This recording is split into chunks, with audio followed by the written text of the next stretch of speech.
বিশ্বাস শব্দটা অনেক ছোট, তাই না? কিন্তু এর গভীরতা অনেক বেশি আমার মনে হয়।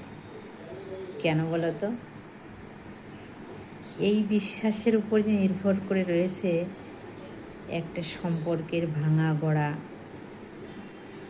কারো প্রতি ঘৃণা, ভালোবাসা, অবহেলা, কিছু গড়ে তোলা, কিছু ভেঙে যাওয়া, সব কিছু যেন এই বিশ্বাসের উপরে। আর এই বিশ্বাসটাকে সবাই ধরে রাখতে পারে না স্থির করে, মজবুত করে।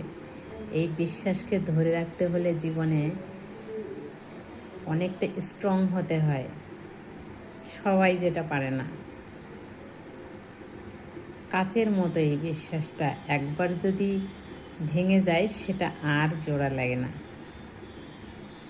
তাই এই বিশ্বাসকে ধরে রাখতে হলে জীবনের শেষ নিঃশ্বাস অবধি অনেকটা পরিশ্রম করতে হয়, যেটা সবাই পারে না।